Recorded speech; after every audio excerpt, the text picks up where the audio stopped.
usually would have been. And as we've mentioned with this headwind, you've got to just adapt to what that 30 seconds look like. Another 15% of time, it could change your race plan, change your stroke rate, change the way you want to move out in the start. So these conditions definitely, a lot of these athletes have got to be thinking differently in how they're going to approach a race. Well, that's what these C2 athletes will have to do over 1,000 meters. Wavy conditions and a headwind is difficult for a kayak, also difficult for a canoe.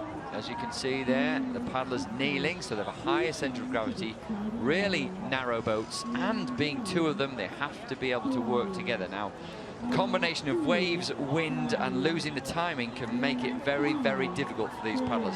So they'll really have to be working as a unit. We can see there the lineup: Colombia, Hungary, Poland, Germany, China, Canada in there. They'll get a big cheer, I'm sure. Spain, Brazil, and the Czech Republic. So, Alejandro Ramirez and Daniel Kepakwata from Colombia go in lane 1. Balázs Kiss and David Hodovan for Hungary go in 2.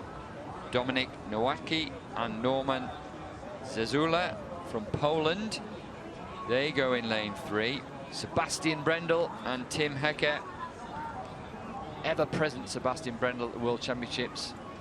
Watch for them. They're in lane 4 in their favoured distance. Liu Hao and Ji Bowen from China. Should see them lining up in 5. There they are. Next to them, the crowd roar for Craig Spence and Brett Himmelman, the Canadians, bronze medalists from Poznan. So they've got a chance here in front of their home crowd. They're in lane 6. Dominguez brothers from Spain go in 7. Spain, of course, winners in the C2 500-meter race. That was Garcia and Martinez. Gold medalist there. Spain top of the medal table so far. Erlon Silva and Felipe Vieira from Brazil. Big cheer for them once again. They go in lane 8. And Anton Trabal and Jiří Zalobil from the Czech Republic, who just missed out on the medals in Poznan at the World Cup a couple of months ago. They're in lane 9. Obviously, we can't discount the Germans here. The big name is Sebastian Brendel. You always know if Sebastian Brendel's in a race, seaboat race, you know you're in for a tough race. Obviously, China having the form as they always do within the C2, have a lot of history and success with the C2. Canadians, they'll be pushing for a medal here, certainly.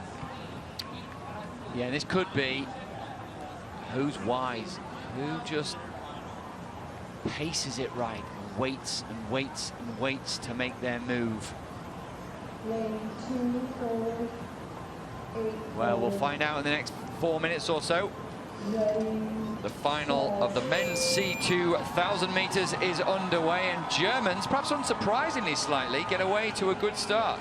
Well, punching into this headwind, being a lot bigger and stronger in terms of Sebastian, he would have that strength to just really lever that big and heavy boat through that water there, that heavy water just pushing hard against him. So, not surprising there, as strong as he is, he's going to really try and maximize his opportunity, having that strength and use that to his advantage. So they're really pushing that pressure on, trying to drag those Chinese out, see what they can do the first 250.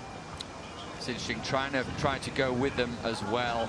And yeah, certainly into a headwind, the heavier, stronger paddlers seem to have an advantage, just be able to use that strength. And as you've said, David, well, if you've got it, absolutely make the most of it. And Brendel doing that with his partner Tim Hecker. They've been together for a few years now, and had quite a lot of success as a crew.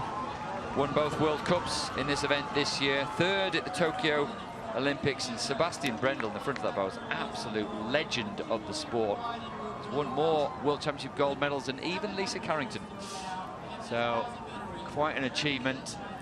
But the Chinese going with them at the moment. The Chinese, they definitely answered the questions of the Germans. They put it out there and they held their nerve and gone through it. It looks like the Chinese, they look quite comfortable. They don't have that grimace on the face here. You can see the Germans are really trying to push it out. You can see Sebastian really breathing heavily. You can see he's putting that effort in. But it just seems like the Chinese right now just at this point in time, might be doing it a bit easy. Could be just pacing themselves off the Germans. We don't know what could happen here, but see holds back that 1 or 2% and see how they can push home in the last 250. Well, really interesting. You're right there. If you watch the Germans there, it doesn't look perfectly smooth. As we saw, in fact, the German crew was winning the men's K2000 meters, just looked so relaxed, it looked so easy, it felt easy.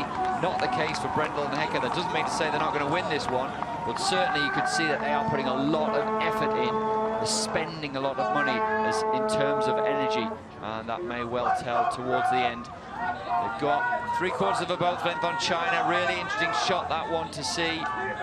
China still have some work to do to get on terms with the Germans, but there's a long way to go yet. Looks like they've got more in the tank, the Germans. They've had a really hard push at that 500-meter mark. Looks like they just want to try and give themselves some breathing room, just so they know they can just have that gap there in that last 250, minimise the Chinese chance of coming over the end. Right, well, 250 meters to go, coming up very shortly. Another minute or so to go. And the Chinese just beginning to creep up on the Germans. Now, we'll see. What have the Germans kept dry? Have they got another gear to go up through? Because the Chinese are asking questions. They're really beginning to put the Germans under pressure as they get to the 200-meter mark. It looks like that's the case. The Chinese have just lifted up another gear. It looks like Sebastian in the front there. It's just getting a little slower and heavier at the back of the stroke. Let's see if they can really dig deep and try and hold off the Chinese. But the Chinese are starting to lift. That rate is up compared to where they were in the middle of the race. Well, the rate is up, but they do look smooth, they do look composed, they do look together. There's another race going on behind these two, which includes the Canadians battling out for a bronze medal. The Germans just beginning to pull away slightly from the Chinese. It's neck and neck. The Germans have half a meter on it at the moment, as we can see from that shot. But as the camera pans out, we'll get a look in the final few seconds whether the Chinese have got anything more to give. It'll be down to the lunge for the line here. Bow to bow, but the Germans just had enough to get ahead of the Chinese. And with another race going on, several seconds behind the Germans and the Chinese. We'll get a look at that in a minute, see whether or not the Canadians, they do indeed take the bronze medal. That's a third medal for Canada, and a popular medal at that. Congratulations to them. Canada going through, winning almost the other race here in the C2000 meters. Canada take bronze, but Germany just stay ahead of the Chinese, and that takes real guts, doesn't it? They got out there hard. The Chinese were always there.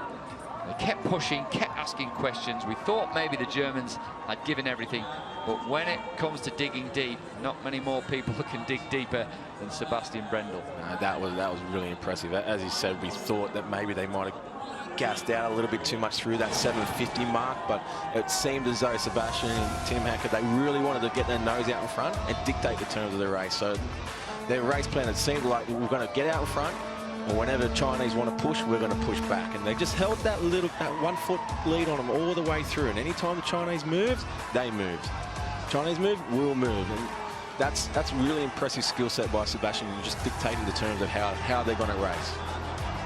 Very much did, didn't he? And simple race plan. We're just going to stay ahead of anyone else, but not an easy one to execute, especially when you put it under so much pressure several times within that race. There's almost a time just there where the Chinese nearly got their bow in front, but the Germans were just belligerent. They would not let the Chinese get ahead. Grit, determination, as well as synchronicity, as we can see there. Having the strength and the ability to respond immediately in the last 100, 150 as such into a headwind, that requires a large amount of strength. And Sebastian Brendel, we all know how big he is, and you can see why he can do that. And to be able to respond under pressure with the lactate and that exhaustion, it's impressive work. And Germans do have a real good skill set and be able to kick home in the last 150, 250 in many races. Well, they must have worked on that a lot in training, a lot over the years. Sebastian Brendel really been top of this sport for over 10 years now. It's been a long journey for him, and that journey has not finished. Him and his partner Tim Hecker, crowned world champions once again, and they're down on the pontoon with Ross. Ooh, water. Yep, thanks. Tim, Sebastian, just quickly. Yes. Boys, congratulations. Sebastian, what a race. Now they're looking for their water. Tim, what a race, mate. Thank you. What a race. That last 250 metres, how did that feel? Perfect. Felt great. Had a good start and managed to push and push in the middle, and then the finish was just everything out because we wanted the gold medal so bad. Sebastian, this is your, I believe, 13th world title. First one ever, though, in C2. Oh, yeah, it's amazing. It was a tough race with a strong headwind, but we're happy that we could get the first place. I think the Chinese got in front of you at one stage. How hard was that to fight back from that? We had a race plan and stay on this plan, and it works really good. Congratulations, boys. Well done. Thank you so much. Well, I'm not sure they agreed with Ross there. I think they felt they were in front the whole way from start to finish, but what really mattered is getting that over the line first. 0.43 of a second separating the Germans and the Chinese. The Canadians, an incredibly popular bronze medal in just over 4 minutes there, but a long way down